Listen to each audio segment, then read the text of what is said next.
When you develop a taste for something very badly, it becomes an indispensable part of your life. Our parents, the culture we are born into, our family's inclinations, our genes, teachers, friends, peers, and our own life experiences and interests, which have concretized after we arrived adulthood, and tons of other factors shape our preferences.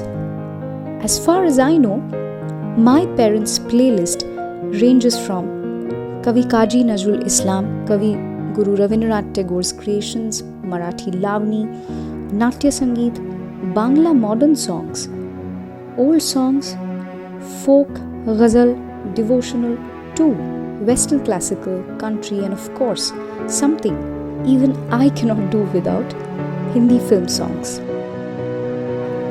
From Pandit Nikhil Banerjee to Mozart, Lata Mangeshkar to Celine Dion, Euphoria to ABBA, they savor it all.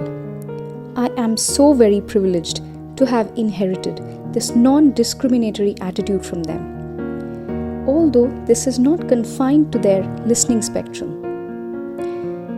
And I am proud of it as well. But we are here to discuss and know music, and therefore I won't deviate. With due respect to the music I grew up learning formally, I was absolutely awestruck by the larger-than-life format of Indian cinema and its music. The common practice of a singer lending his or her voice to the actor on screen feels disempowering to me today. But back then, it felt so attractive that I wanted to be a part of that world. Deep down inside, I dreamt of becoming a voice. Actually, the voice behind those pretty faces, those silver screen goddesses. But do dreams come true on their own? I doubt it. One has to work towards making them a reality. Even planning each step may not bring the success one normally expects. But after a long journey of hard work, sleepless nights, debut projects filled with butterflies in the stomach moments, and gratitude to a higher power, if you believe in any, who appear in the form of people and opportunities, one cannot really remain a failure. After all, there is so much of personal growth hidden in the process. You'll be quite amazed to know that being a girl, I should have been a daddy's daughter, right? A daddy's girl. But mostly when it came to my music, I have happily been my mama's girl. Coming to that, I would like to share with all of you that liking various kinds of music is one thing, but adapting to them is another. Both are completely different from each other. I have mostly been a melody person, but songs are not solely melodies. A lyric is written with a certain emotion and deserves to be expressed by the vocalist a certain way, in a manner that appeals to the listener and reaches its audience the way it should. Melodies have moods too, and are born out of feelings and experiences of the composer or the creator that he or she goes through in a lifetime.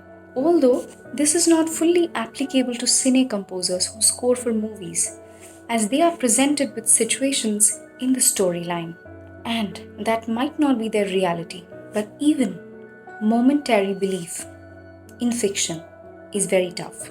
But sadly, all of this meant absolutely nothing to me as a child. I was so immersed in the tunes that I liked and wanted to sing. Every genre has a specific singing style. My mother wrote the words and sang for me so that I can pick up the vocal modulations of Robindra Sangeet, Nojrul Giti, Bengali rag-based songs, etc.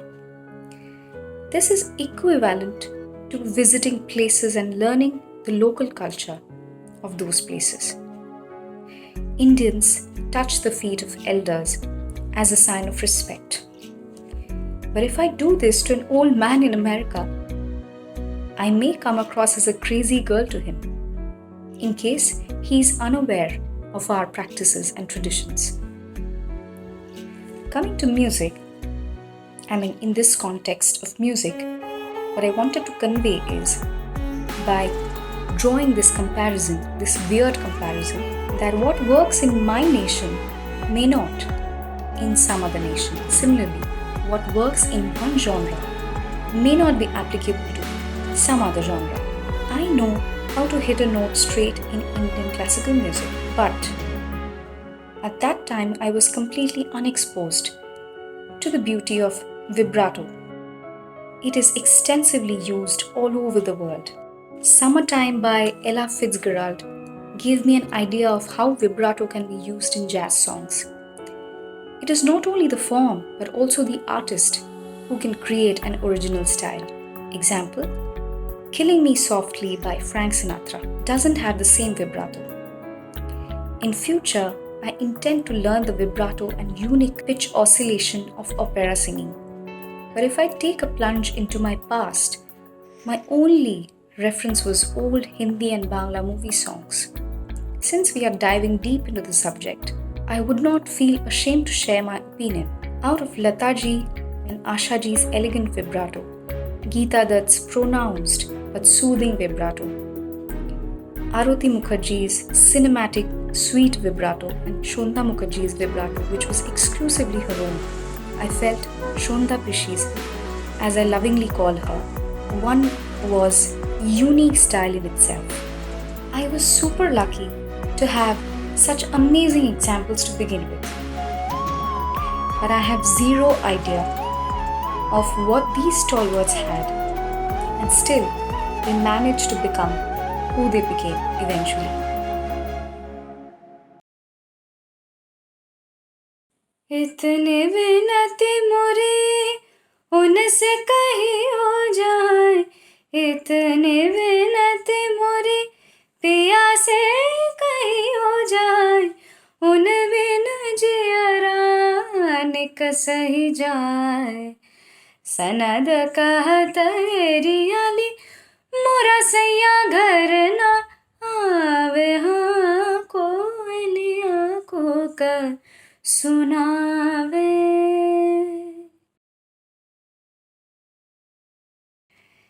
धीरे से तेरा वो कानों में कुछ कह जाना, सर्द सांसों का गर्म यूं हो जाना, मिजाज इश्क ने अजब रंग बिखेरा, थोड़ा सा है तेरा थोड़ा मेरा, थोड़ा सा है तेरा थोड़ा मेरा, थोड़ा मेरा।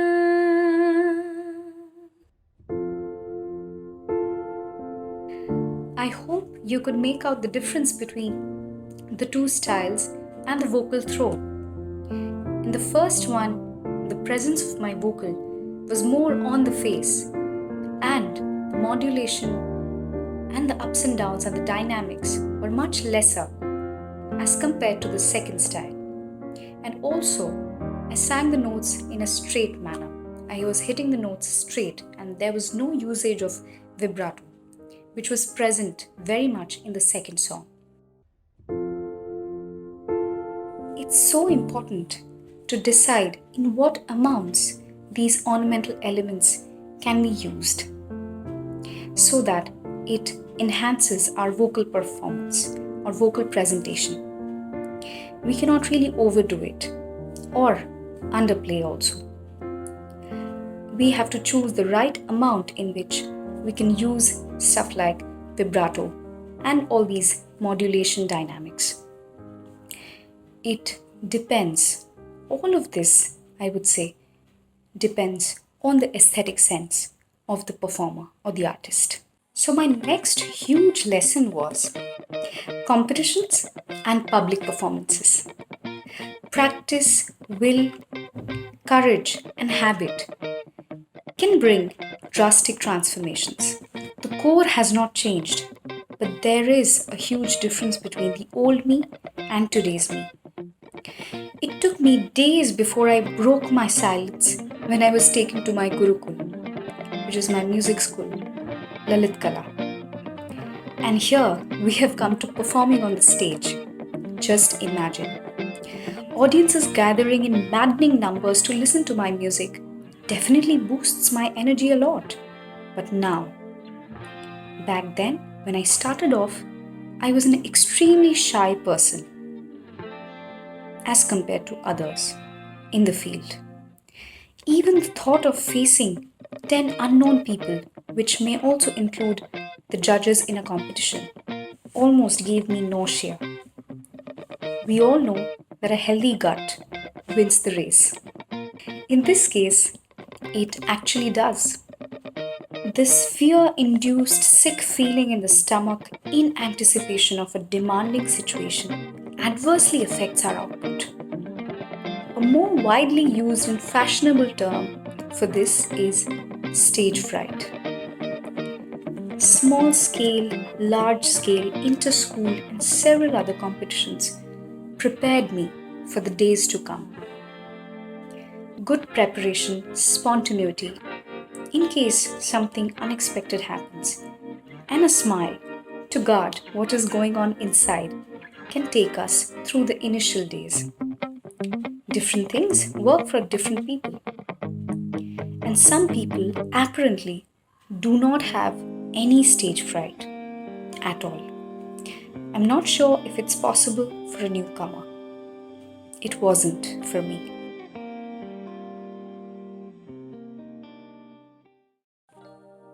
The next stage was auditioning in front of artists and musicians whose work I have grown up on, as if things were already not tough enough. Times come in everybody's lives, I believe, when a chance knock at your door and you don't feel like letting it go as it is very, very meaty, but at the same time you are extremely nervous and unsure if you'll be able to use it to the fullest. I recalled the types of conflicts I studied in psychology. A. Approach conflict. Choosing between two desirable options. B. Approach avoidance conflict. Choosing between a desirable one and an undesirable option. And C. Avoidance conflict. That is, choosing between two undesirable options. Example for approach conflict. If I'm given biryani and pulao, but I can have only one. Funny, but it is true if I talk about myself. It will be difficult to choose. And a frustrating situation indeed. Example for C, which is avoidance conflict. If you're told by someone to murder your friend while that person has your parents at gunpoint, what will you do? Mine is a classic example of life at that moment presented two options, and I was well aware of the pros and cons both the choices have. If I chose my dreams, I'll have to face the forthcoming obstacles. And if I didn't do it, I would easily save myself of all the anxiety my inner voice uttered. That even if this is a rough road, I now craved for the adrenaline rush. And honestly, my belief that I will not feel more alive and more myself in any other occupation finished my conflict. Thereafter, I headed towards the life that I'm living today. But if I go stage by stage, what happened back then? Next, what happened? Do you want to know? I head towards the contests on television to participate there and make a mark of my own. Only to realize very soon that things work differently there. And everything else but music can be given more importance than music, sadly, in the business of music itself.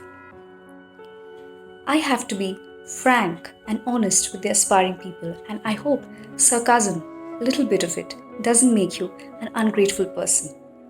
I still owe a huge part of my fame and recognition to television. But I cannot really shy away from facts just due to that. I want the newcomers who aspire to be in that platform, in such platforms, I would say, to know, to be aware of this truth that there is a flip side to exposure and overnight fame which television offers to you.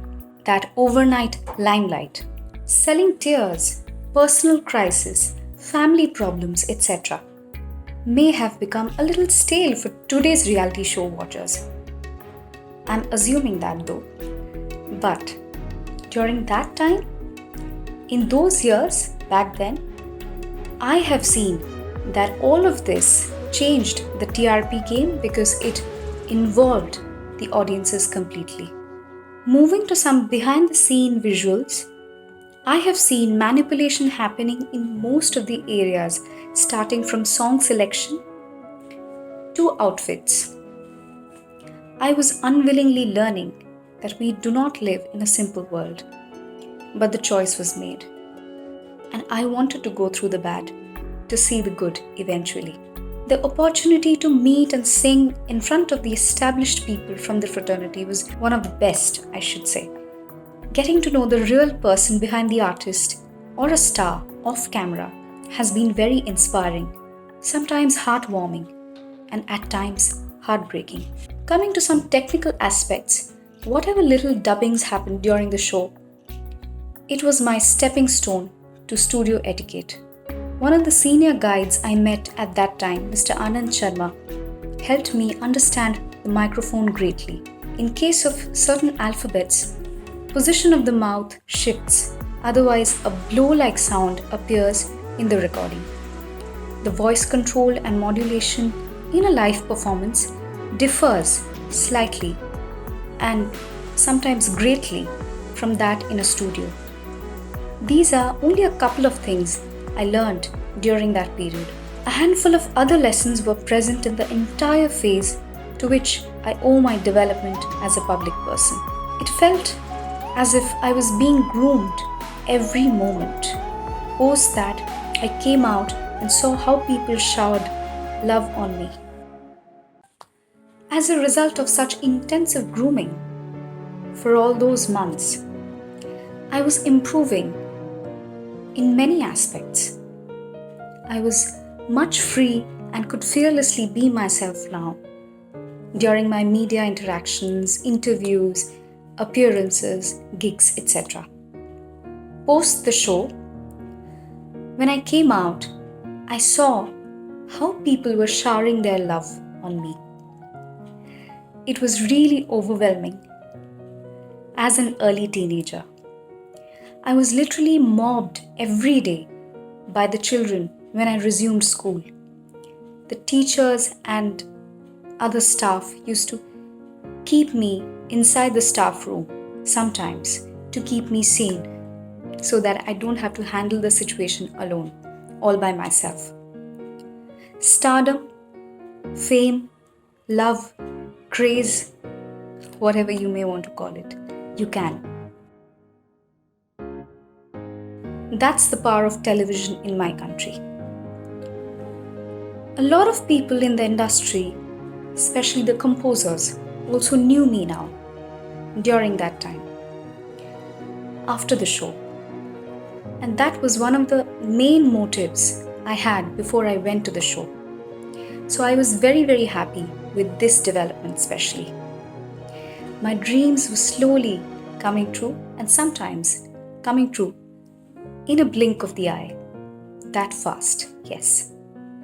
And little did I know that your dreams, just like they can liberate you, they can also cage you.